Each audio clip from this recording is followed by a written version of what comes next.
Good morning. I'm Kenneth Adams, president of LaGuardia Community College, and welcome to my fall report for 2021.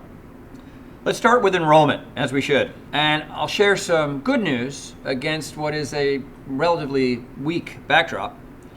According to the National Center for Educational Statistics, public community college enrollment in the U.S. fell 15% from 2019 to 2020. Here at LaGuardia, as you have heard me say, we've had declining enrollment for several years. This has been a troubling trend that started long before COVID. But the pandemic has made it much worse. Over the past 2 years, since the fall of 2019, we have lost a quarter of our students. But I think the worst is over. Last spring, we had 12,000 students here at LaGuardia. Over the summer, the new Division of Enrollment Management, led by Interim Associate Dean Gail Bax-Jarrett, made a commitment to stop the decline and turn things around. To stabilize our falling enrollment, they set a target for this fall at the same level of last spring, 12,000 students. And 2 weeks ago, on the first day of classes of this fall semester, they hit that target. Now, they're focused on Fall 2 at this point, which starts on January 3rd, and of course on the spring semester. Spring 1 starts March 5th. Their goal for spring enrollment, 2022, 12,500 students. You get the idea. We're working hard to rebuild LaGuardia's enrollment, and yes, we can do it. Let's take a look. This slide shows the trends in our headcount enrollment over the last 3 years. And as you'll see, there's a gray bar on the far right. That's that number, 12,500. That's the goal for the spring semester enrollment. That's where we begin to pick things up again as we move ahead. Let's see how we look compared to other community colleges in CUNY. This list is sorted alphabetically, if you will. At the very bottom of the slide, you'll see that CUNY community colleges, on average, from the fall of 19 to the fall of 21, right, over that period, the average fall decrease was 23%. By the way, significantly worse than that 15% national decline I cited earlier. If you see a discrepancy, by the way, if you're looking carefully at the slide and you see it shows LaGuardia's decline at 21%, that's just a difference in counting between the CUNY central office and the way we count here on campus because of certain students they include, like College Now or College Discovery, that we take out of our numbers. Let's keep looking at the budget. Next topic in these addresses, as you know, once we have a sense of our enrollment picture, we can look at our finances, since student tuition is, of course, the biggest part of our revenue. So this chart outlines the budget for the fiscal year we're in now, which began on July 1st, 2021 and concludes on June 30th, next summer, 2022. You'll see that the funding we get from CUNY, what we call that the CUNY allocation, which includes our state funding and other funding, is $46 million, roughly. Tuition revenue projected at $44 million. Restricted funds, that $22 million number you see in the slide, those are funds from the CUNY central office and from the city for very specific initiatives like the ASAP program and other special supports for students. And so that's restricted money, restricted, that is, to those special programs. Finally, a very important row in this spreadsheet is the federal stimulus funding.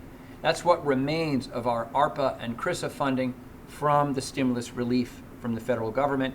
And as you see, we're allocating close to $19 million this year to close our budget deficit. A large amount of money, by the way, is also going directly to students, and some remains. Some of our, about $1 million of our stimulus funding remains so that we can continue to have certain services during COVID, like the extended extra work we're doing with counselors providing mental health services in the Wellness Center. Now, again, remember, the allocation of $19 million, we get to use that stimulus funding this year. But even that doesn't completely close the budget deficit that we have. If you look at the other chart that outlines our expenses, you'll see, again, most of our costs are obviously personnel, our 2,000 LaGuardia employees, and then some restricted programs, and then the OTPS, that budget jargon, other than personnel services, are all the things for our facilities, our equipment and supplies. That total of $135 million is still about $6 million more than we project in revenue, even when we build in the $19 million of stimulus funding. And I say this to point out the fact that we did start technically this fiscal year with a $25 million deficit. By applying the $19 million of stimulus funding, we've greatly reduced the deficit down to $6 million, but we couldn't make it all go away. So we still, my friends, I have to say this, are still operating in a deficit mode this fiscal year, and we really need to try to continue to reduce expenses so we can close the year out with a balanced budget. That is required by CUNY. The second slide here with respect to our budget, this is pretty detailed, and I won't go through every one of those rows in the spreadsheet, but this is the detailed breakdown of our stimulus funding going back to 2020 when we had the first CARES Act money. You may remember that, all the way through the projected expenses this year.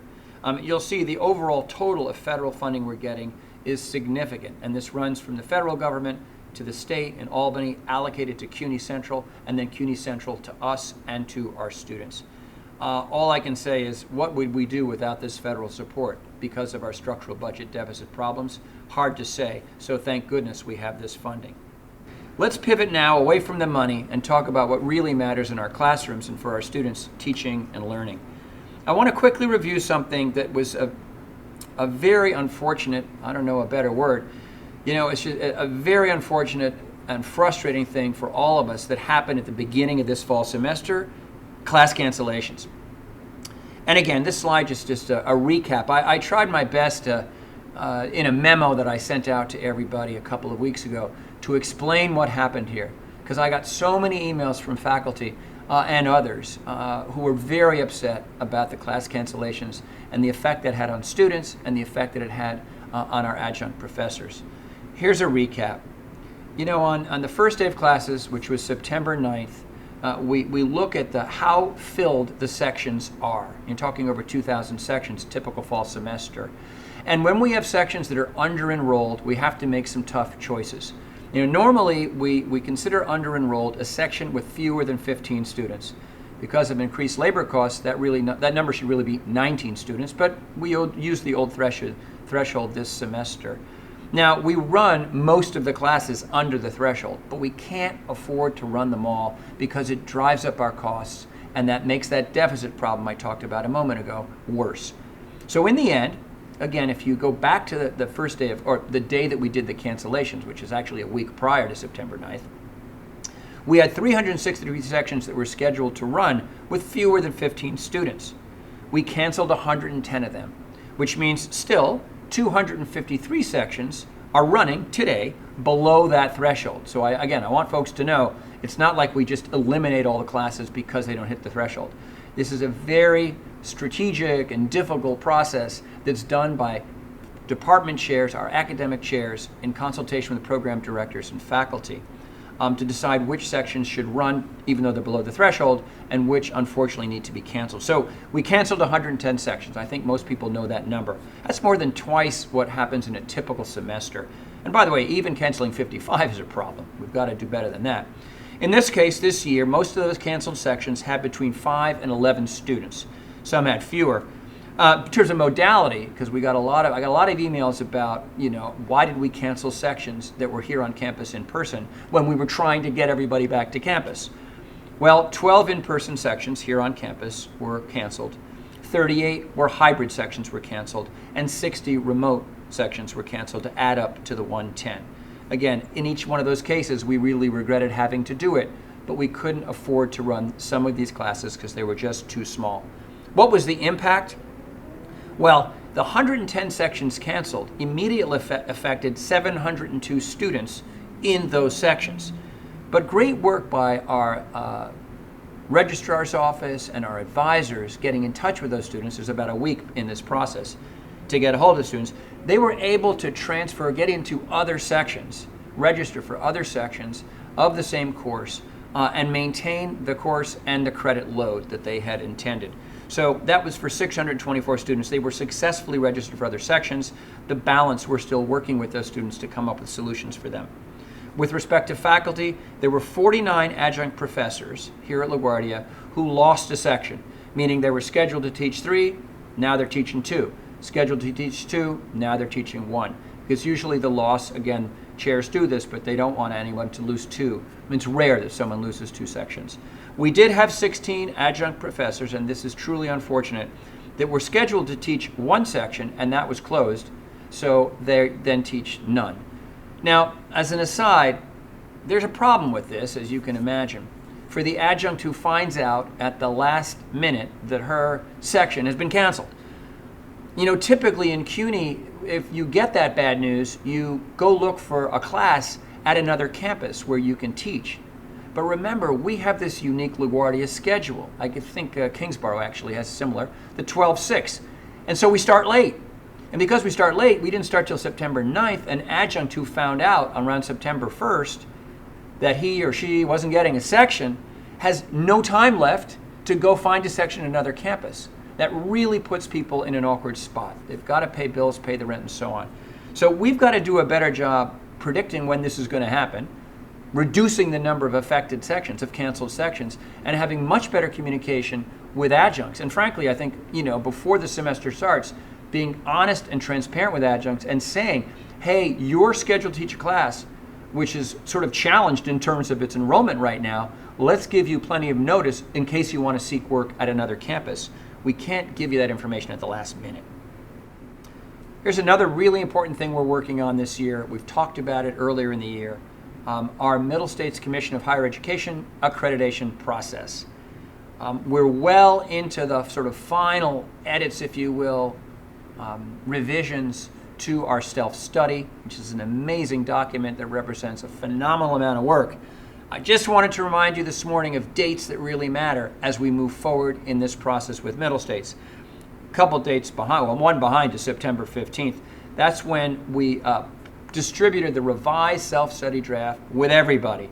You've got a little bit of time now to give it a careful read, and it's in at 100 pages. There's lots to read, so take some time and look at it. And then there's a process for your feedback. September 29th, the self-study feedback town hall. You'll get some emails about this. Please participate if you can. If not, find other ways through the section of our website where you can comment.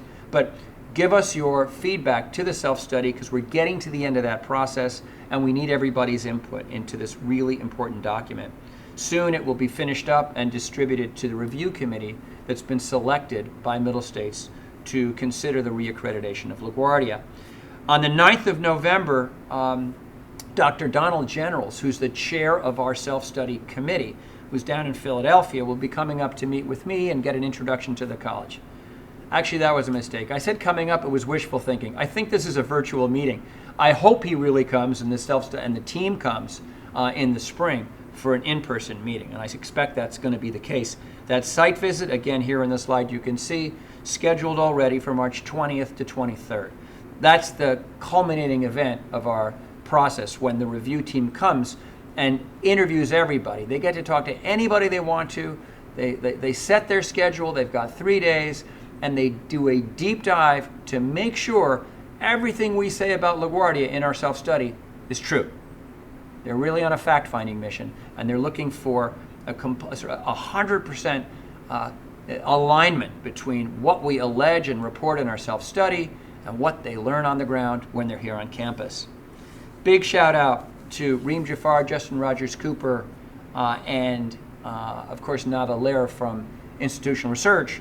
You've heard me thank our colleagues many times. They continue to be the leaders of this process, but I know they would want me to remind you that it's many more than the 3 of them. So on this slide, and I think there's a following slide, these are the many people who volunteered to co-chair the standards groups, to co-chair the different teams and committees and subcommittees that are all contributing to the production of the self-study, and then we'll all pivot to organizing and hosting the Middle States team that comes in March.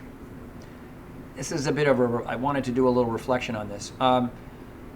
I've been able, mostly through Zoom of course, to spend some time with faculty during my first year here at LaGuardia and to learn about, as much as, I'm not in the classroom, so I'm kind of curious to know this, what is it like to be teaching at LaGuardia during COVID? And I've gotten lots of different stories from different people. And to the best I can, I'm really trying to get an understanding of what our faculty and our students are going through in this strange and challenging world of LaGuardia Online.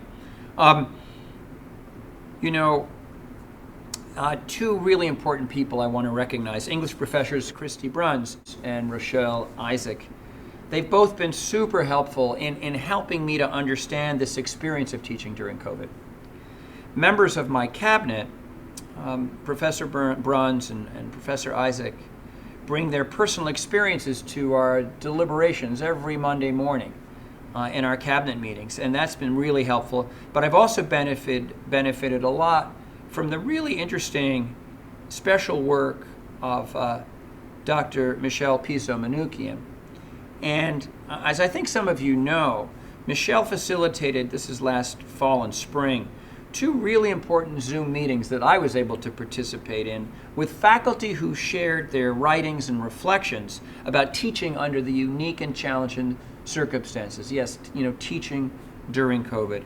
And a lot of that's been really well documented, beautiful writing. You can see it. I've talked about it before.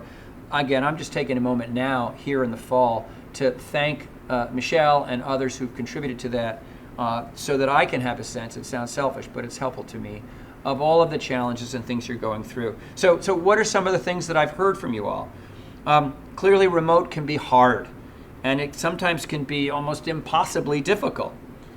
There's sometimes some sadness and frustration, anger, lots of emotions for many of you when the students are not visible, if they don't turn their Zoom screen on. I know how hard that is. Or they're just not participating, and you're not able to engage them as you would in a normal classroom. How hard is that? It's just so, I've heard a lot of stories about that challenge in particular. And on the other side, we also hear about technical and logistical challenges experienced by students. It makes it hard for them too, and that kind of makes the whole thing doubly complicated. Of course, necessity being the mother of invention, LaGuardia faculty have adapted in countless creative ways. This is the positive part of this. You figure this out, and when it's worked well for you and for your students, we just need to learn from you so we can build on those best practices for classes and programs that, let's face it, moving on, we're going to want to keep online. When online really, or remote, is really the most effective way for certain classes and certain students. So we're going to save those best practices and continue to do this when we must, when we should. Let me mention now our plans for spring 22. Now, as you've heard, our plan is to return to campus in January with just a small number of hybrid or remote classes selected for those modalities at the departmental level. And so let me be clear that when you hear 70% in person, by the way, that's only in person, not hybrid, in person, that 70% is not the goal. It's the minimum. We can do better than that. Indeed, we need to just all come back to campus in the new year. That's fall too, and for the spring semester in March. And let's face it, we've got to get back to campus. It's so important for our students. We all know, it's how they learn most effectively. And so it's fundamental for our students' success. But it's also important for this institution. We were not set up to be an online college. Think of this fall, the semester we're in now then, as a transitional semester, or as I like to say, our last COVID semester. And let fall 21, mark the calendar, let it be the last time LaGuardia was an almost completely online community college. Think about that. It's an oxymoron. Next, I want to mention our STEM Academy initiative with Queens College. This is really exciting. Now, as we all know, transfer pathways in CUNY are often, unfortunately, riddled with potholes. Now, one solution are articulation agreements between community colleges and the receiving senior colleges. But these sometimes turn out to be insufficient, and they need constant vigilance and ongoing negotiations. Academies, on the other hand, are a more comprehensive approach, much more than a credit recognition treaty signed by rival college administrators. No, academies include faculty exchanges, students taking classes at the senior college, and multiple articulation agreements done at the same time and bundled together around the theme. In this case, it's STEM between LaGuardia and Queens College. Provost Paul Arcario is leading the creation of a new STEM academy between LaGuardia and Queens. It's really very exciting. More on this as we proceed with this work in this semester. I also wanted to mention this morning a really important challenge for LaGuardia, by the way, one shared with all of the community colleges in CUNY, which is the need to strengthen our AAS degree programs. Back in the spring, CUNY Chancellor Felix Matos Rodriguez secured the pro bono services of Bain & Company, the global management consulting firm, and he asked Bain to assign experts from its education practice, which does national work around the U.S. with colleges and universities. He got them, again, this is all for free, pro bono, to do an important challenge. He wanted to look at something that's critical for CUNY community colleges, how to strengthen AAS degree programs. Now, the work is needed because, as many of you know, AAS degrees, a unique credential offered by community colleges, are supposed to lead graduates directly to gainful employment. And unfortunately, often they don't. They turn out to be a broken promise. And this has been happening more recently in the rapidly changing New York City economy. Employers decide that a job for which an associate degree used to be a sufficient credential, that job now demands the knowledge and competencies of a bachelor's degree. And they don't tell us. You see what happens? Our program becomes out of date and disconnected from the labor market. Whatever the case, AAS degrees need intense ongoing maintenance in collaboration, close collaboration with industry partners. Now consider this statistic. Last 12 months in New York City, all 5 boroughs, 800,000 jobs, job postings, job announcements, help wanted ads. What number of those jobs specifically called out for an associate's degree? 34,000, 4%. Think about that. Many of those jobs, by the way, where the employer did ask for an associate's degree, are in health sciences. You think about it, AAS degrees and for things like nurses, LPNs, paramedics, vet tech, rad tech, employers will specifically call out for an associate degree. But for so many other industries, no. Again, only 4% of those 800,000 jobs called out for an associate degree. What's the sobering takeaway of this research? As a standalone credential, most 60-credit associate degrees have little or no value in the New York City labor market. They won't help our students get a living wage job. Other than for a limited number of fields, such as healthcare, as I mentioned, their value is as a credential to help a student transfer into a bachelor's degree program at a senior college. And we know that. But it reminds us that there are 2 successful outcomes at a place like LaGuardia. Successful transfer to a baccalaureate program and then attaining the BA or BS degree. Or an AAS program with really strong industry partners that does lead straight away to a living wage job, for example, in nursing, healthcare, vet tech, some of the fields that I mentioned. But we've got 17 AAS programs at LaGuardia, so we've got a lot of work to do to make sure. It bears repeating this challenge of AAS degrees. That's why I'm spending some time on it this morning. But we're really committed to leveraging the findings of the Bain research and working to ensure that each one of our 17 AAS degrees, or career programs as they're known in CUNY jargon, really do lead LaGuardia graduates to good jobs in a field of interest that pay, yes, a living wage. That's the promise of an AAS degree, and we should tolerate no broken promises, no dead ends. In prior talks, you've heard me mention my interest in the mission of LaGuardia as a Hispanic-serving institution. Let me spend a couple of moments on this. Now, in the eyes of the federal government, a college, anywhere in the U.S., with 25% or more of its students that identify as Hispanic, that's deemed an HSI, a Hispanic-serving institution. LaGuardia's student body is 48% Hispanic, almost double the national threshold. We're the second largest HSI, Hispanic Serving Institution, in all of New York State, second only to, yes, BMCC, Lower Manhattan. Incredibly, LaGuardia is home to students from 22 of the 23 nations of Latin America. Next time you're in the Hall of Flags, try to figure out what country we were missing students from, and we'll do some recruitment so we can have 100%. Now, as I have said previously, I believe we need to do more to bring our identity as a Hispanic serving institution to life, to give greater meaning to this critical feature of LaGuardia.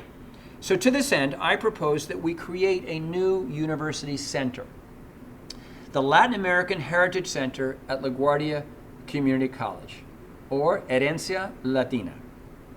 Now, notice I don't call it a research center, because it will be broader than that, and it will include arts and cultural programming, guest lectures, academic events, community outreach and support, partnerships of all types, and of course, cutting-edge faculty research. I've spoken to our CUNY chancellor about this idea. He was enthusiastic, but he cautioned me, centers in CUNY are not normally based at community colleges. I was not distracted by that.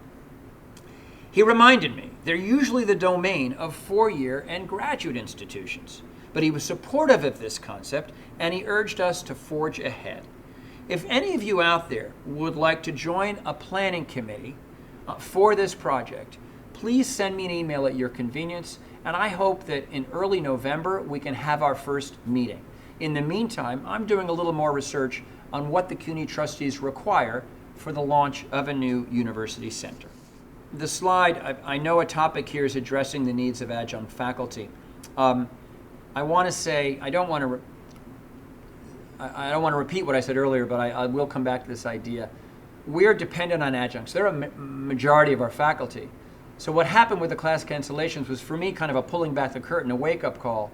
We've got to communicate better, be honest, be transparent with adjuncts, support them all the ways that we can, and never put them in this tough bind of giving them bad news about a cancellation at a point when they can't go out and get another class assignment on another campus.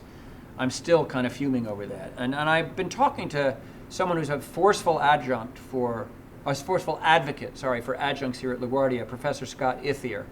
And we've been going back and forth about creating some way for adjuncts to have closer contact with me, frankly, so that I can get their stories, understand their challenges, and think of ways working with, probably through the Senate, but thinking of ways to come up with solutions and ways to be, I want LaGuardia to be more supportive of our adjuncts. I want the best adjuncts in CUNY to want to work at LaGuardia, and so we've got to treat them better. And I want Scott and his colleagues and other adjuncts who want to help with this, to work with me this year, and to at least start by improving communication, and then seeing what we need to do to be more supportive of our adjunct faculty, who are incredibly talented and upon whom we depend, and our students count on, of course, as well. Here's a different topic. Something's been on my mind for a while, and during my first year here at LaGuardia, was in the back of my mind, but with so much going on, I didn't really have a chance to share. And it's this question of why the humanities matter, which, by the way, is not a question that is debated on all community college campuses, or at least probably not debated in a full way. But LaGuardia is unique in the number and quality of our humanities programs, and we actually face some challenges with respect to humanities at LaGuardia that are challenges typically faced at senior colleges and in graduate schools with graduate humanities programs, which are broader national discussions about the role of humanities education in higher education. Again, not often that you have this discussion at the community college level, to be frank with you, but we have to have it here at LaGuardia because of the richness of our humanities programs and their breadth and their history. So in terms of this, I hope you'll allow me a moment of personal reflection. I'm the fortunate beneficiary myself of a liberal arts education. My short-lived academic adventures ended with a master's degree in Spanish language and literature. You can figure that out. I come from a family steeped in the humanities. My grandfather was an English professor and Shakespearean scholar. In fact, in the 1950s, he was an authority on Shakespeare's Globe Theater. My father was a classics major, yes, prone to dinner table aphorisms in Latin after his second glass of wine. My mother was a fine arts major, worked in museums. We had a house full of books in Brooklyn, where I grew up, and I used to stare at books on all the walls and all these bookcases. I'd see those 9 volumes of Thackeray's works, beautifully bound, and think, am I supposed to read all that? And what about all the dog-eared Virginia Woolf novels over there? Anyway, for those of you worried that I'm going to make arc welding a graduation requirement at LaGuardia, you can relax. It's not going to happen. In the end, I'm a humanist. And as I see it, an important part of my job at LaGuardia is to be a champion of the humanities. Yes, an advocate for liberal arts education here at this community college.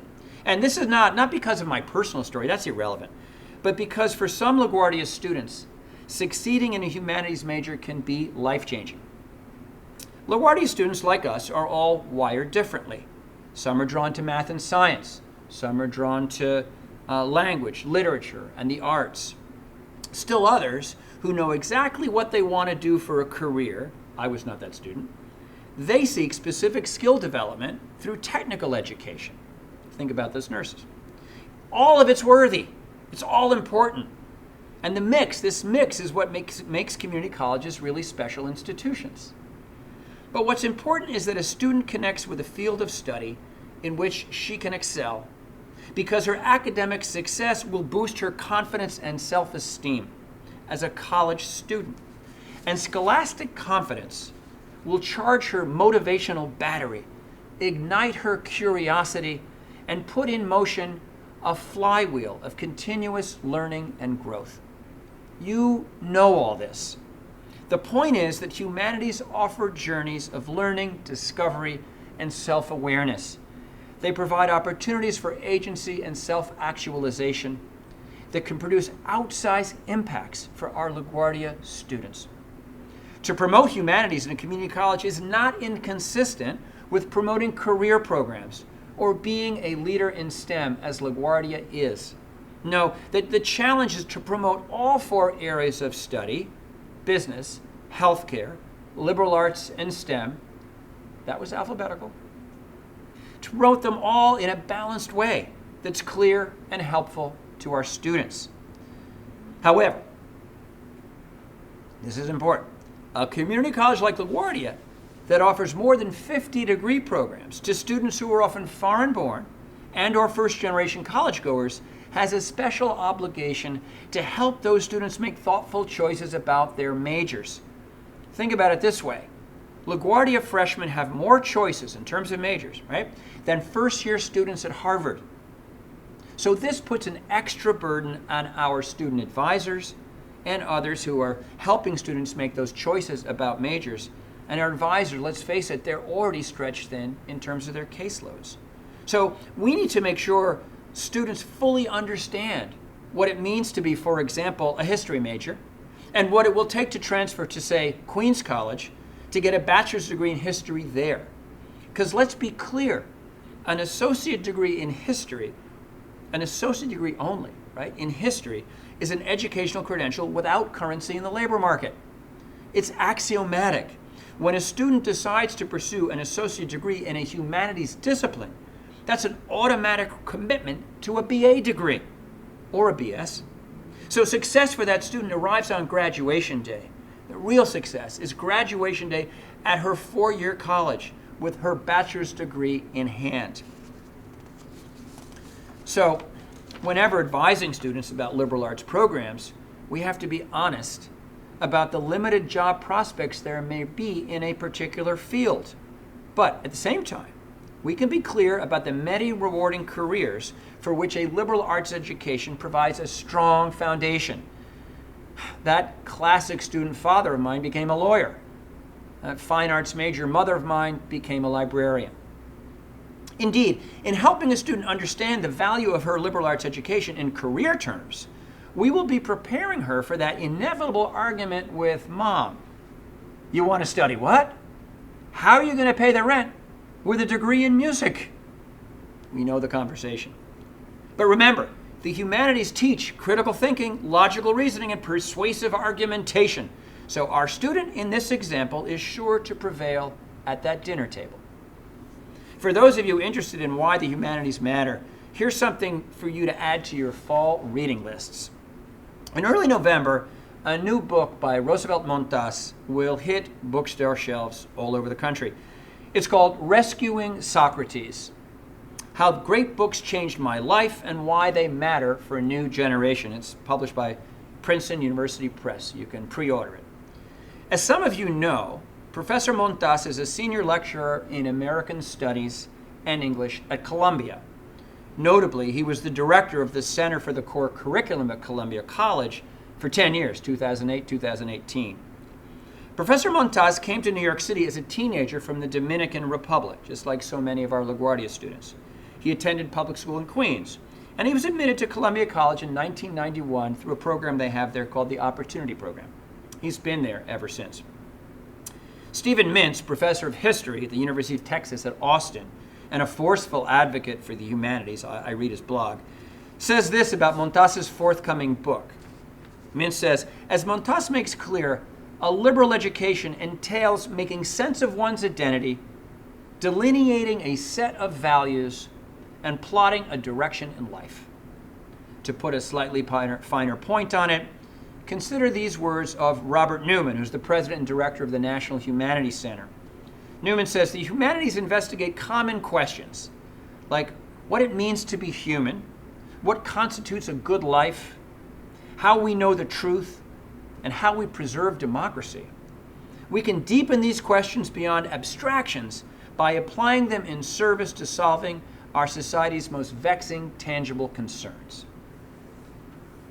I look forward to continuing this discussion with many of you in the weeks and months ahead. Let's move on to some issues related to our students' success. First, our ever-growing need to increase the graduation, retention, and transfer rates of our LaGuardia students. We've got a slide here I just want to share with you, remind you where we are. We've had a really good upward trend in our 3-year completion rate for first-time, full-time freshmen, which is the benchmark for 1,200 community colleges around the country around completion. You see how we went from fall 2013 to 22% to, for the most recent cohort, those students that started as freshmen in 2017, well, 32.2% of them completed and were part of the 3,000 students to which we gave associate degrees on June 17th earlier this spring at graduation. That 32.2% rate is a very important achievement. Interesting to see that it dips in our projection for the next cohort, and that change was made after thoughtful consideration to consider what we anticipate will be the effects of COVID on the COVID semesters and the impact on students' completion. Retention is also critically important. We want students to stay past that first year, well, first semester, second semester, second to third, or year 1 to year 2, big marker of long-term student success. So again, at 63% for our most recent cohort is pretty good. Our goal remains high, 68%, and we've got to keep building on that.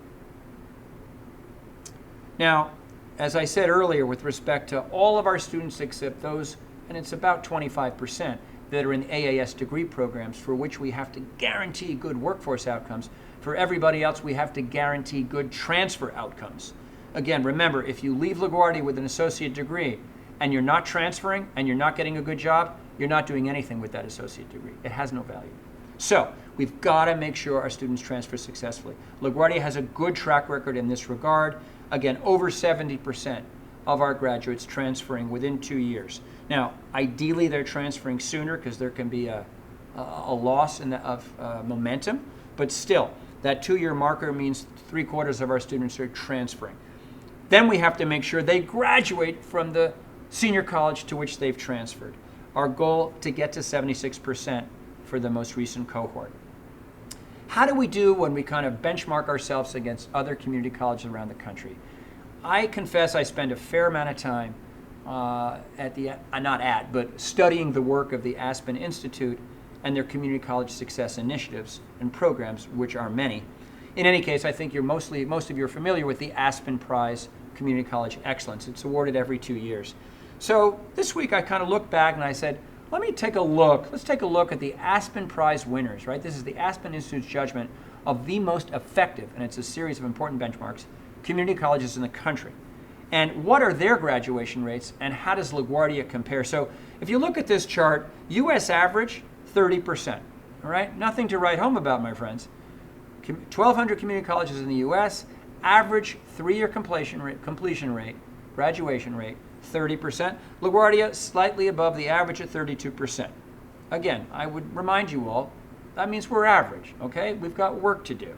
But if you look at some of these other schools, and by the way, Valencia, Miami-Dade, these are sort of a very similar student population. For those of you who want to say, oh, well, you know, Walla Walla, which is in Washington State, at 42%, so they're 10% ahead of us. Do they serve a different population? They do. It's more rural, obviously, agricultural. But these are generally low-income students, and while in some cases they may not be the same demographic profile as LaGuardia students, some have concentrations of Native American students, some have larger concentrations of Latinx students. So the student profiles are different, but that doesn't mean the comparison is not valid. So you see where we are. I mean, we should aim high here, my friends. We should really try to boost our completion rate and to get into this set of schools that are at 40, 50% completion rate to really be a national player or be a star on the national scene, which is certainly what I would hope for LaGuardia. Back in May, we began a reorganization of the Division of Student Affairs. Some of you will recall that basically I suggested we split it into two because I thought it had become just too big to manage. It had become unwieldy. So we did that, and we grouped all of the departments in student affairs that were focused on student recruitment and enrollment, financial aid, admission, etc. We made that a division of enrollment management and put it under the leadership of Interim Associate Dean Dr. Gail Bax-Jarrett. I think everybody knows Dr. Bax-Jarrett for a long time as our head of financial services, financial aid. And she stepped up and took on that role and is in that role on an interim basis as we speak. On the other side of the equation, we took all of the student support services, notably all of the great advising work, our general advisors, professional advisors, our ASAP advisors, the wellness center, the child care, a host of other student support services, and group them together under the lead, and call it actually the Division of Student Success, and put that under the interim leadership of Dr. Faye Butler, another longtime student services veteran here at LaGuardia. So those two groups have been doing their work. They collaborate on many things, but they're doing a lot of reorganizing. And what I wanted to say this morning is that in both cases, we're learning so much. Totally appreciate all the feedback we're getting from individual managers, participants, staff members of the various units. And things are coming together with plans that are being now debated at the cabinet for some movement and some restructuring of departments within those units. But the bottom line is this. Both areas are working very well right now. And what I want to do in the coming weeks is announce searches for permanent VPs for each area. So we will announce shortly a search for a VP for enrollment management and a VP, a vice president for student success.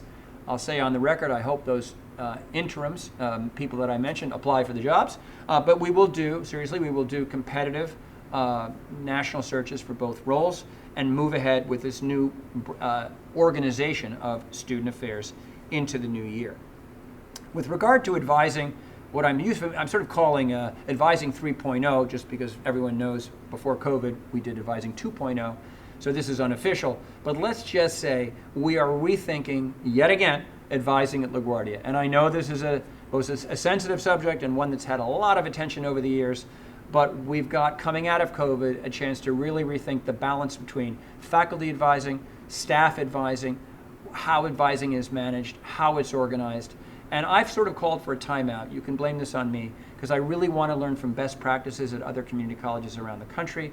You'll notice I like to benchmark LaGuardia to them, but I also want to learn from them and get advice from others in CUNY and the central office as we move forward with advising. Something else we want to do, and I'm curious to get feedback from all of you. This is an initiative led by Dr. Faye Butler, again, our interim dean, associate dean of student success. We're seriously thinking about restoring athletics to LaGuardia Community College. And one way to think about this is if you just look at this chart, you will see Dr. Butler put this together a couple days ago. She did a sorting of athletic programs in CUNYAC, that's the CUNY Community College Athletic Conference, by college. Again, sort of alphabetical across the chart. So if you see BMCC on one extreme, baseball, basketball, soccer for men, basketball, soccer, volleyball for women. And then you've got Bronx Community College, Gutman a big blank because it's too small to field competitive teams in this league. They have an extensive intramural program, really impressive, but that's special to Gutman. Ostos has basketball, men's and women's basketball, and women's only volleyball. Remember, Title IX ensures that women's sports are every bit as robust, if not better, or in terms of attention and funding and support, as men's sports. So women's sport, you've got more women's sports at Ostos than you have men's, actually, at least for these teams. Kingsborough, I mean, if you look at Kingsborough and Queensborough, it's kind of interesting. They've got these complete menus, as you can see. They've got everything at both of those campuses, even tennis at Kingsborough, and lots of running and swimming and cross-country at Queensborough. I thought about this, and Dr. Bartlett had kind of a shared epiphany. Kingsborough, if you think about it, if you've been there, it's also known as the college on the beach. I mean, it's in Manhattan Beach. It's at the end of a beautiful park. It's on a beach near Plum Beach, right off the Belt Parkway. And it's understandable because in terms of their location, their facilities, they'd have all these incredible sports. Queensborough, you might have to scratch your head until you remember that Queensborough Community College was built on the site of a golf course and country club. So they also have incredible facilities. For us, in these old industrial factory buildings of Long Island City, a bit more of a challenge, but we're working on what we would do. Obviously, we have a gym and we have a pool, and we're not far from Randall's Island. So again, looking for your feedback. We will be talking about our plans to restore athletics at LaGuardia at upcoming Senate meetings, and I hope many of you will participate in that and share your thoughts. But that's what we want to do. By the way, let me just tie that back to admission. You can imagine that rebuilding a sports program is definitely a driver of admissions. In fact, pretty quickly you can get 50 to 100 students on those teams that you wouldn't otherwise have. Often, we've got let's just say problems or challenges for our admissions and recruitment team, because it's quite common for students when they're considering LaGuardia say, well, what sports do you have at LaGuardia? And our staff have to say, we don't have any. Well, maybe swimming. And so those students then look at they look at that chart, right? They look at the websites of the other community colleges and they say, I might want to play some tennis, while I'm studying biology, so I'm going to go to Queensborough Community College. And for some students, frankly, having that makes it feel more like a college experience. So again, variety of arguments for doing this. Let me move on to this question of career services, CCPD, career counseling, professional development. Jessica Perez and her team do an outstanding job. Jessica recently gave me her annual report for the last fiscal year, and I think it was 20 pages. So much going on. The problem is there's a very small group of people working hard trying to reach 12,000 students. And on a percentage basis, not enough of our LaGuardia students take advantage of those services. So not enough of our students are making thoughtful choices about their majors with a career in mind. That expression, start with the end in mind. We need our students to be thinking about a career as they make their choices. And so we need to drive so much of the career services advising to the gate, to the entrance, to not just first year seminar, but really to the admissions process, and to those early decisions when you pick your major. So the other thing is as students transition through LaGuardia, like at all community colleges, there's a desperate need for internships. And Jessica and her team do what they can, but they need more help, and I'm going to try to get the foundation to help with this.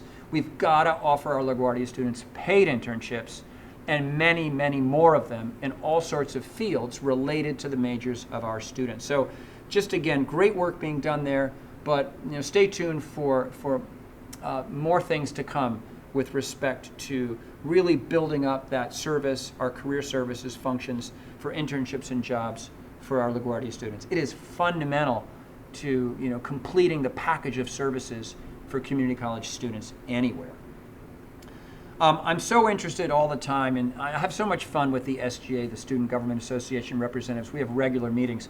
But that kind of got me thinking about something else, which is I don't get a chance often enough to talk to students about their everyday experiences. After all, the SGA students come with an agenda, there's serious issues they want to consider, grading policies, things like that, which is fantastic, but I don't get enough of a window into their experience in the classroom, or if they want sports or not.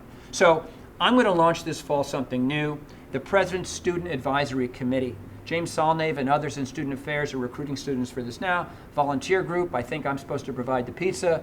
But a couple times, 2-3 times a semester, group of students that can have a one-on-one with the president and let me know what is going on in their experience.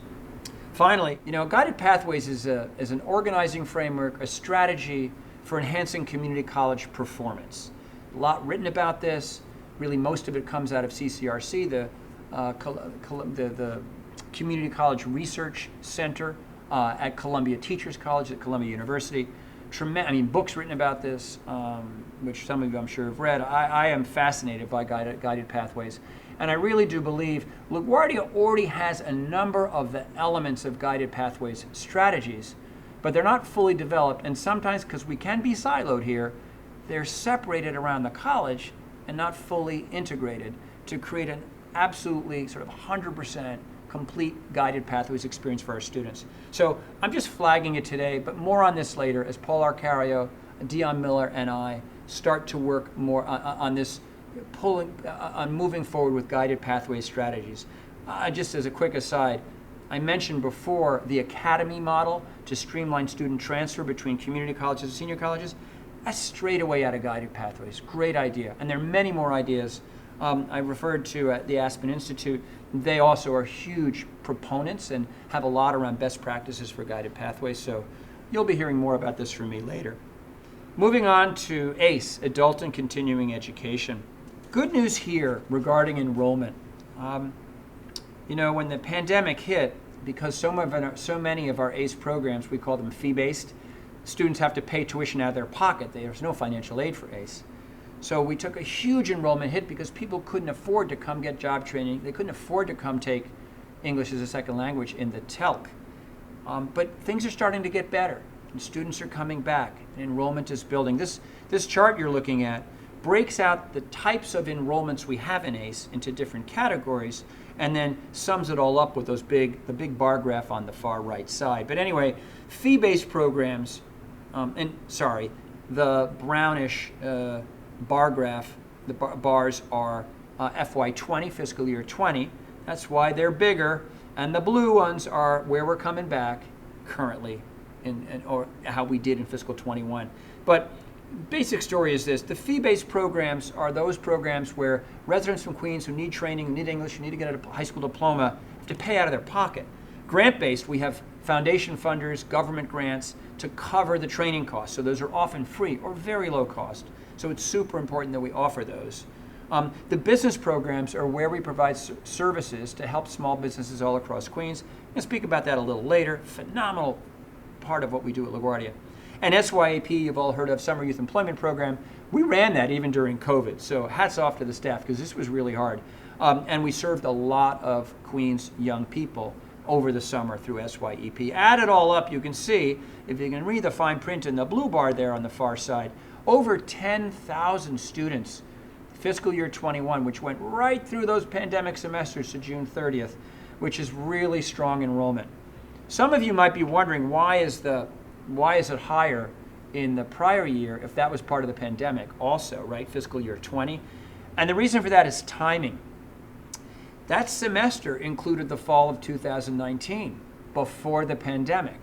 That enrollment was huge, but then by March of the following spring, right, in 2020, we got hit with the pandemic and the enrollment plummeted. But still in all, because of that powerful fall semester, the numbers for that fiscal year were high. It was really, I guess, a barbell situation, if you will.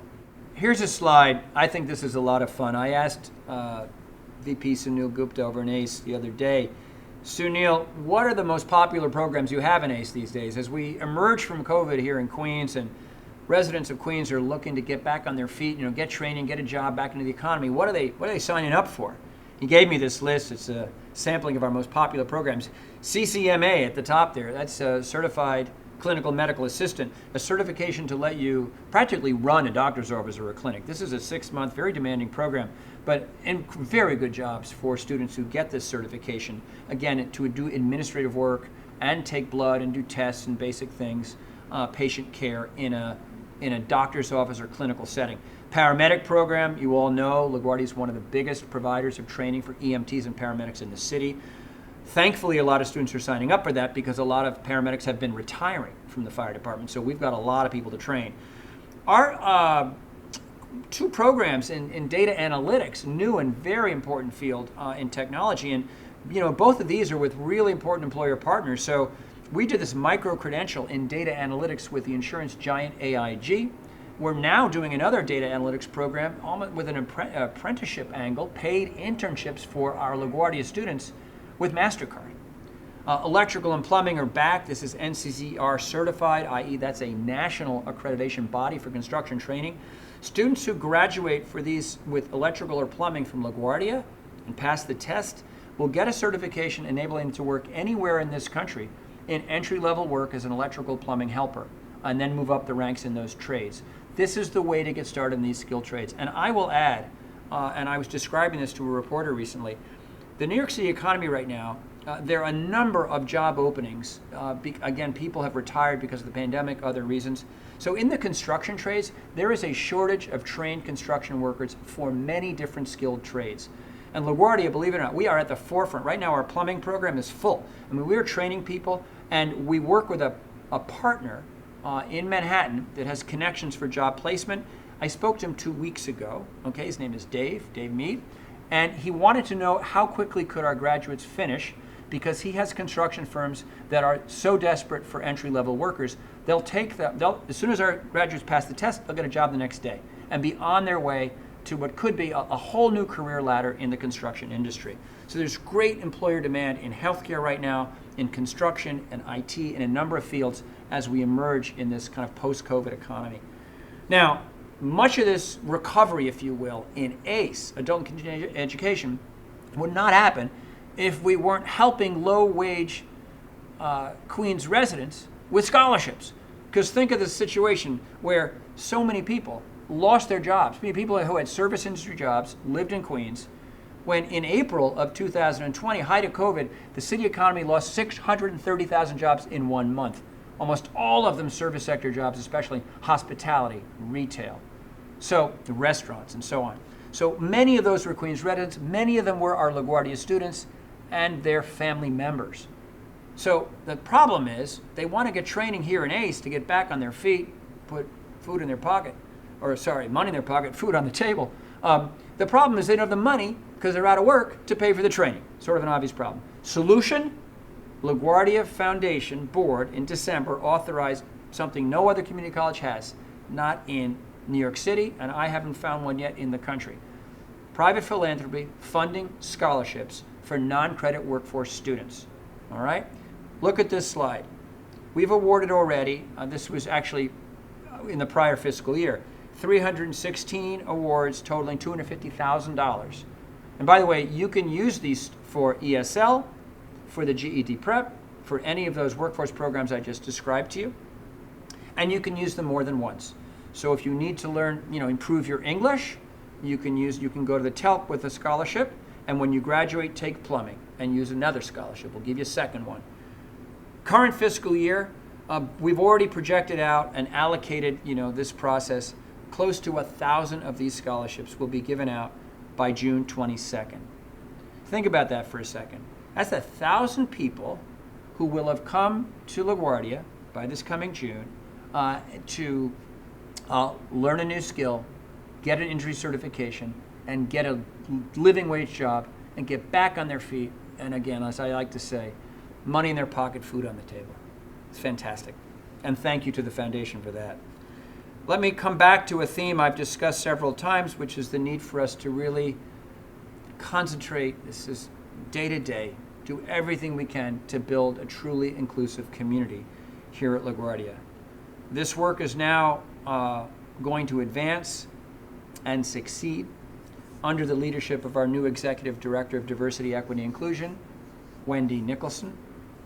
Trust me when I say, after a lengthy search, which included candidates with national search, I interviewed candidates from around the country, by far the most qualified person was our own Wendy Nicholson. So when I told the other candidates no, when I went to Wendy, I was really relieved when she said yes. And it's great to have her as her colleague. She sits 2 doors away from me in the president's office and is a part of my cabinet and is driving this work from the top. She wanted me to mention a few things. This fall, she really wants us to focus on civility. She herself will be engaging with all the campus groups, committees, councils, and governance like the Senate. She's going to be working on a plan for how to draft our LaGuardia Social Equity Plan. Bear in mind, we've got to time this a little bit right. We've got to get most of the middle states work done before we can embark on this, because we're going to need a lot of the same people. Many people will want to volunteer for this, and we've got to finish middle states and then work on our social equity plan. So that will start more in the next year, January or so, in the spring. And Wendy says, remember, we're embarking on this comprehensive DIE journey. Please tell everybody. She said, President Adams, remind him it doesn't happen overnight. It's take a lot of work by a lot of people. And it won't just happen because Wendy's in the role. It happens when we all commit to these values and we all work together. There is something else she wanted me to mention, which is she's been thinking about this. Normally the third week in November at LaGuardia is called the Week of Diversity. And Wendy's been saying, I'm not sure that name is great. We could do better. Let's come up with a better name for this important celebration, our Week of Diversity. And so she wanted me to ask you today to think about suggestions for names for our Week of Diversity and send her an email about that, okay? Thank you. Let's talk about human resources. First, just a review, our employee headcount. This is a big organization. We've got 19 people at the ECP, right? Executive, administration, I guess we could call that. That's where I work.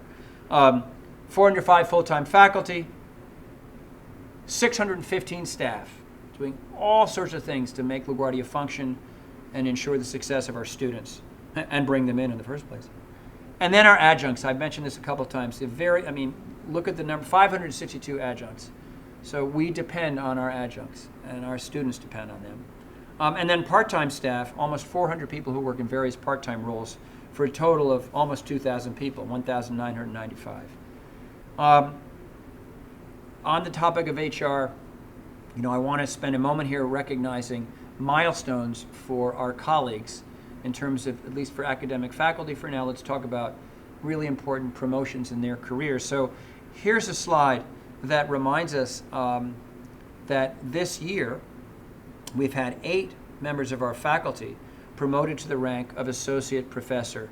I'll get in trouble if I start reading names and make this long presentation even longer, but take a moment to look at the slide and think about and what a great honor it is for these colleagues to receive this promotion in their faculty rank. Further on, we actually this year had 28 promotions of our members of our faculty to the rank of full professor. Again, can't read all these names because there's too many, which is I call that a good problem. But I look at them and marvel at their achievement, and I'm so glad they've devoted their careers to LaGuardia and are here with us teaching our students. So congratulations to them. Now, when we were putting this together, this part of the report, it occurred to me that we really needed to do a recognition for HEOs and CLTs. And I'm not sure if in the past this was done at LaGuardia, and I apologize that I don't have that today. But moving forward, I think we ought to do that. We ought to recognize, just as we recognize faculty promotions, we ought to recognize when people who are in HEO and CLT positions take on new responsibilities because they advance. They go to a higher title through a reclassification. I know technically, I guess it's not always called a promotion, but the idea is often someone moves up in these roles with a new title and new responsibilities, and we need to recognize that and thank those people for taking on those new responsibilities through a competitive process. So again, in the future, let's do a shout out. Let's make sure we do shout outs to CLTs and to HEOs when they too advance in their careers and contribute more and more to our LaGuardia community. Moving along, our recognition of longevity here. This is really important to me, and again, too many people, like I said, 2,000 people at LaGuardia, you don't want me listing everybody's name. But look at this slide and think of these colleagues and that this year completed 20 years of service. By the way, this is not people who have 20, 21, 22 years. No, these are individuals who in this year have met that milestone of a 20th anniversary. Let's hope they stay many more years. Here's a group for, these are 12 colleagues who completed 25 years of service. It's fantastic. When you get to 30 years of service, now you're talking about someone devoting their whole career to LaGuardia. And we've got 4 colleagues in this category, which is remarkable and fantastic. There's more. Wait, there's more. 35 years of service. 7 colleagues here in this list who have, again, talk about devoting their career. They've been here for 35 years. And again, let's hope in some cases they'll continue and stay for longer. And then they could be part of this group. This is the last group we'll shout out. 40 years of service. Thomas Fink, Alejandro Ibanez, William Kelly, and Eneida Rivas. Think about what that means to spend 40 years of your life devoted to LaGuardia and really devoted to the success of our students. And over 40 years, how many hundreds of thousands of students that is that you've helped change their lives. To all of them, thank you so much for your work and congratulations on these milestones. And then to the group of retirees. Well, this year we had a number of retirements, 26. Here's a slide listing them. Just take a moment to look. At this point, you know these people. I actually know them better than I do. I haven't been here long enough, although I do recognize certain names as I look at the list. And grateful to them and to all of our colleagues who have retired in the last year. And I and all of us here know we wish you just all the very best in this next stage of your life, and thank you for your service to LaGuardia and to our students. Let me pivot to a different topic, which is communications. I think I've said this before. During COVID, with the challenges of the pandemic, look, if you want to accuse me of over-communicating, I'll take that charge. I just don't think we can over-communicate. It's so important that we have transparency, accountability, that we engage everybody in these discussions, that no one's walking around confused what's going on. I mean, I know it happens sometimes, but that's on me. We want to be clear. We want you to know what's happening. The most important body in our college governments at LaGuardia is our Senate. And among other important functions, this is going to be a little selfish, but LaGuardia Senate offers me and my colleagues in the administration a forum in which we can share ideas and plans. Remember I said we're going to Senate, talk about athletics, etc. Seek input, receive helpful guidance from faculty, staff, and yes, students who are also part of our Senate. So all of that is extremely helpful to me as your new president. And I hope Senate President Professor Christy Bruns and her fellow senators know how very much I value that relationship, right, between me and Senate. And they're so generous inviting me to their meetings and engage me in these conversations. I really look forward to working in partnership with the LaGuardia Senate this academic year. And to those of you, who hear me constantly talking about Senate, I do it for a reason. It really is the center of our governance, and I want everybody to be involved, or as many of you as possibly involved. And remember, you can always go to Senate meetings, and you can always talk to Senate members, even if you're not a voting member of the Senate. It's a very important vehicle for all of our community discussions. Now, a little aside here to students. I hope there are at least a few students watching this. So here's my governance request of LaGuardia students. Get involved in the LaGuardia Student Government Association, the SGA. If you're not running to serve in the SGA, at least vote in the upcoming SGA elections to represent members who will serve you as your voice. They'll serve as your voice on really important college affairs. On the website, just a reminder, CUNY time, things don't get fixed overnight, but we've got behind the scenes a great team of people that are rebuilding our website. And we are going to have a vastly new and improved website in the future. No, you can't get me to pin down a date. It's a big, complicated project with great folks from communications and a whole lot of people from IT, again, behind the scenes working on a new website. When we're getting closer to something I can announce, trust me, I will. But one thing I can tell you, what's going to be different is it will be designed with an entirely new kind of platform or system, content management system, so that many people around the campus in different departments, divisions, units will be able to manage their own website content in real time. There'll be a training for this, there's technology for this, so we're no longer going to have that kind of ticket function where you need to change the date of an event on the website and you have to get online and do a ticket. No. It's going to be, you'll change it yourself. In fact, you'll be required to manage your own content. Talk about a community-oriented, a community-run communications field. So that's in the works. That's coming soon. In respect to social media, I just want to point out that our communications team, led largely by Gina Taraskevich, they're really good at social media. And we don't always say this, but sometimes you don't see. We see a lot of emails around here. But you don't see the social media that's going out to students, especially around COVID issues, vaccination, VaxPass, Cleared for. We are constantly using social media to reach students. And I'm just saying that so people know that, no, we're not just trying to pick up the phone and call them. That's a little old school and hard to do. We'll try it when we can. We're not just hoping they come to us for information off the website. That's too passive. We are aggressively using social media to stay in touch with our students, and I wanted to flag that and recognize the great work of our communications team in that regard. A couple things that I just want you to get used to because they're coming from me, so you can blame me if there's too much of my stuff in your inbox. The return to campus updates. Again, we think this is helpful communication. I hope you agree. This week we put out number 18. So we've been doing these for 18 consecutive weeks, every Wednesday. What's the latest information we need to share on a safe return to campus? Pres News is how I get news out, usually good news. But look, when it's something serious, like the problem with the cancellations, Pres News is where I'll put out that information to communicate directly to all of you. Our monthly newsletter, Friends of LaGuardia, most of you probably don't see this. It's something I do once a month, again with the help of the communications team, largely for donors and friends of the college. It's kind of like a monthly highlight reel. If you'd like to get a copy, shoot me an email or let someone know, Robert Jaffe or Gina, and we'll put you on the list. We have a subscription base. Actually, hundreds of people get this outside the college community in constant contact. But again, we're always looking for suggestions for the newsletter, and we're also pleased to share it with you if you want to see it. The town halls, we've got some coming up. In fact, if you're wondering about a Q&A for this event this morning, the Q&A will be in the form of a town hall. So save your questions for the town hall in early October. And I think those are very important vehicles. We did some last year. We want to keep those going on. So there'll be town halls during the semester. And good news from the grants office. That's actually not from me. It's from Laura Bartovics.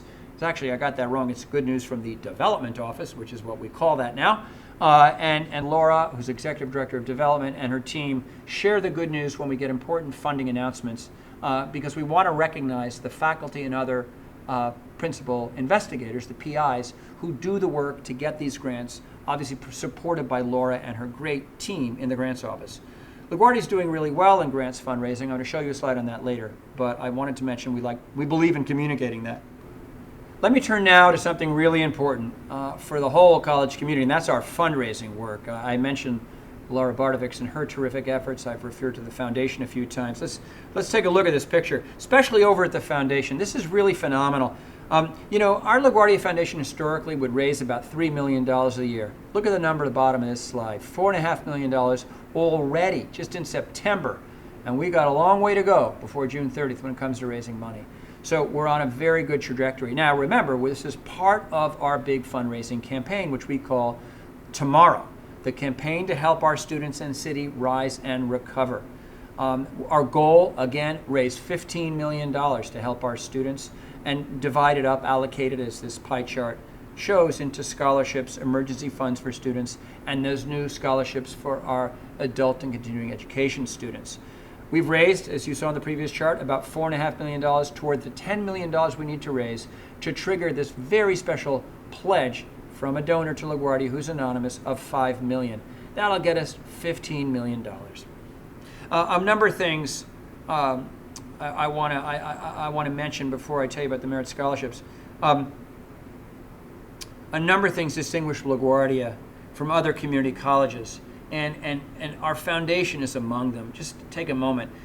When it comes to fundraising for LaGuardia, to raise money for those scholarships, the GAP grants, the emergency aid, stipends for internships, that's coming from our foundation. Our foundation, under the leadership of Board Chair Susie Scanlon-Rabinowitz, functions like the fundraising arm of a large four-year school. Trust me, I've never seen a foundation at this level in a community college. Our foundation, they just punch well above their weight. And the result are all the new and important things we have been able to do for LaGuardia students during this pandemic. I assure you, we are doing things thanks to the foundation that no other community college in CUNY is doing for our students during COVID. Particularly those ACE scholarships I mentioned and the new LaGuardia Merit scholarships, which were really developed by our enrollment management team, led by Dr. Gail Bax-Jarrett, and then funded by the foundation. Let's take a quick look. So far, these merit scholarships, first allocation from the foundation, $500,000. These are $500 scholarships, so you can do the math. We began with 218 new students who each had to have a high school average of 80 or better, being awarded $500 each. So that cost about $110,000. Then 782 continuing students in class right now, this fall semester. This all just happened. They had to have a minimum of a 2.5 GPA here at LaGuardia in their prior semesters. They too received awards of $500, right? It's always, the Merit Scholarship is a $500 award to a student with financial need and strong academic performance. And it's that $500 for books, MetroCards, food, last dollar financial aid. Really, really, really important. Average GPA, all of these students, 3.3. Again, these are high-performing students. And 78 of them that receive the award for continuing students will be graduating this fall semester. We look forward to tracking the progress of the students who receive these scholarships, and trust me, I'll be appealing soon to the foundation for an allocation of new scholarships for students for the spring semester. This is a chart that's over on the grant side. Just quickly reviews some of the grants, just some of the many important grants we've been able to secure to advance work here at LaGuardia. There's a list by program, by the funding source uses. These are all, most of these are government grants with the exception of the great $2 million contribution we just got from Goldman Sachs. The amount of the award, and PI is the principal investigator, often a faculty member or a staff member who's really leading the project. Now, the competitive nature in me says, how are we doing in our fundraising compared to other CUNY schools? Extremely well. This chart takes all the schools, including graduate schools, and even the CUNY central office, which I think is kind of cheating because they're in a good position to raise money. But it ranks them by grant awards for fiscal year 21, again, the year ended June 30th back in the summer. So if you look at this and can see in the fine print, your own LaGuardia Community College, our own LaGuardia Community College, number 8, really number 7, because take CUNY Central out of it. So we're number 7 of all CUNY colleges, including the graduate schools, the four-year schools, in our grant funding to the college. That's remarkable. We're the only community college ranked so highly, but my friends, we can do better, and we're going to work towards that. Quick review of some important technology enhancements. All of this, of course, during COVID, but I want to recognize this because our IT team, under the leadership of VP Henry Saltiel, they often function kind of behind the scenes, and they need some recognition, and they need to be thanked. Anyway, one of the really important things they did was to install and train people on and just build out this new information platform called Zenigrade for managing all the student information over an ACE. Remember I mentioned 12,000 students in ACE this year, same level of enrollment pretty much as the college? Well, that whole database, they're not in CUNY First, there's a whole nother database called Zenigrade that our IT team has put in place to manage all of that activity of all those many, many students. We're using text messaging service Twilio, some of you may be familiar with. That's a new tool to reach students. And here's something we spent a lot of time, I want to recognize briefly today. Like any big institution, we are under constant threat of cyber crime, if you will.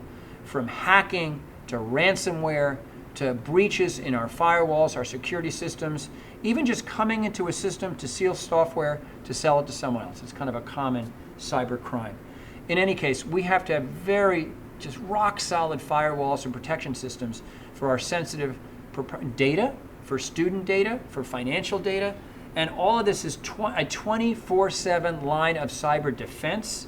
This is serious. This is not 3 kids in a garage trying to hack into LaGuardia. No, like other institutions, there are large governments and big cyber operations, cyber criminals around the world that 24/7 are banging into our institution and all of CUNY to try and get information and do, for example, a ransomware. So behind the scenes, our team devotes an enormous amount of time, energy, and expertise. They were at a cyber conference just this week to make sure we are on the forefront of protecting our information and our systems. Big shout out to the team for that. 100 new Wi-Fi hotspots all over our campus. Lots of new devices for students this fall semester that we're distributing right now to freshmen who need them, and other services around the website that I mentioned before. Again, the IT team doing so much important work. Big thanks to all of you. With respect to facilities, those of you who have come back to campus will notice this place is sparkling. Our floors are sparkling and shining. We've had ceiling tiles replaced, hallways repainted, classrooms repainted, classrooms built. Just a simple, short list, only some samples. Our C building facade wrapping with that incredible reproduction terracotta material on a 900,000 square foot building, 97% complete. It looks fantastic. The lettering on the signage is finally and slowly going up. There will be a sign that says LaGuardia Community College. It's almost like the length of the entire building, a whole city block. That's being installed now. We had, unfortunately, some significant Hurricane Ida flooding damage at LaGuardia. I wasn't aware of this first. Timing of this meant that over the weekend, I'm getting calls from VP of Administration and Finance, Shahir Irfan. His team is on site. Why? It's a Saturday afternoon. What's going on? Con Ed is here. Con Ed transformer on Van Dam, adjacent to our building, blew up because water from the flooding got in there. Knocked out one of the phases of our power. We had to go to emergency backup generation. Had to preserve all of our computer systems from the power outages and the unsteady power. Power quality is really important for data systems, obviously.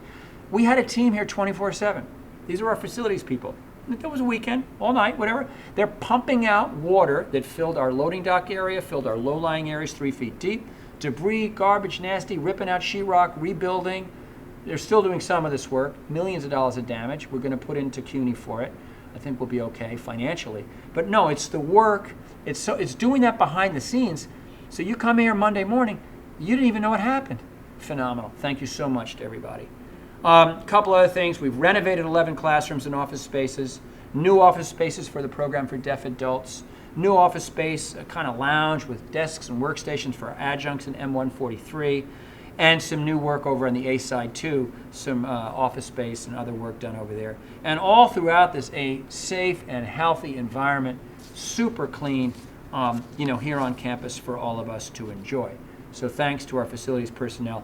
Slides here, can't name all these names, too many people, but look at these names and just pause for a moment and say, thank goodness they're doing what they do so the rest of us can perform at our best to serve our students as they expect us to do. Now, you've heard me say this before.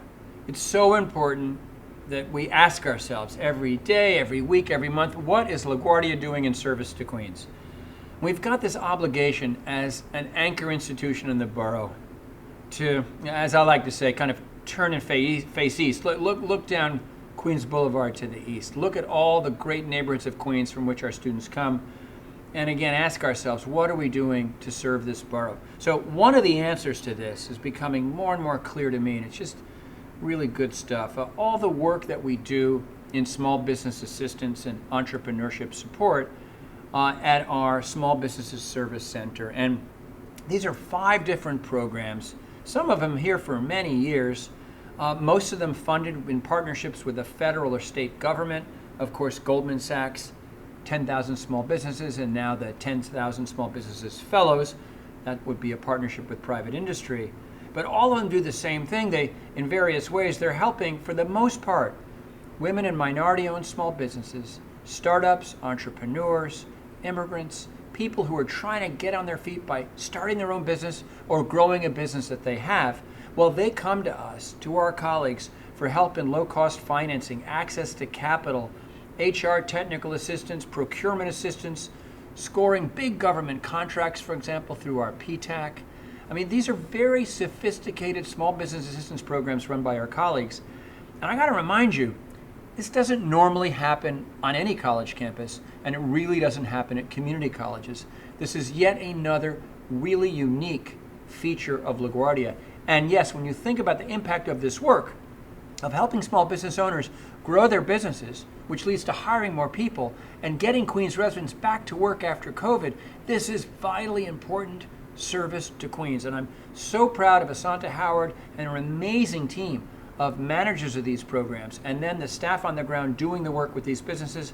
The impact's enormous. If you look at the slide, well, when you see the dollar numbers there, that's since the program inception. That is not just work that happened last week.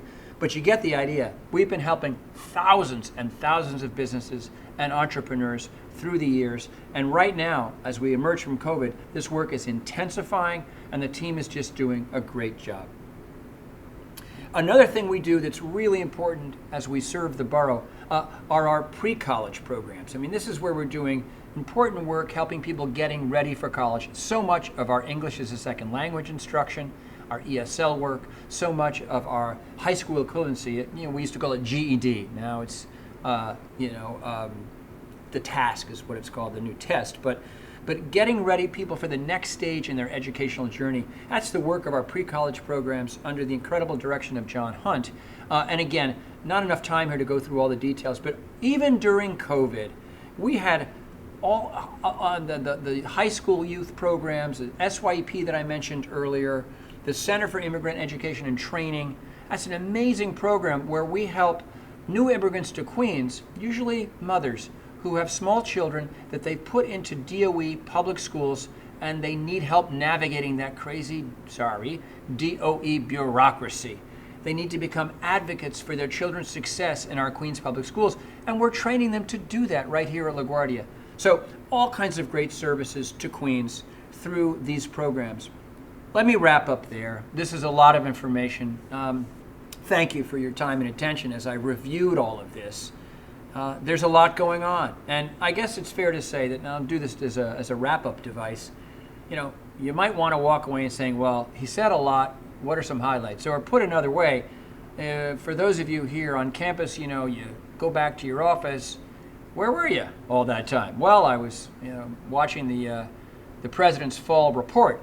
Oh, I haven't had a chance to see that yet. What did he say?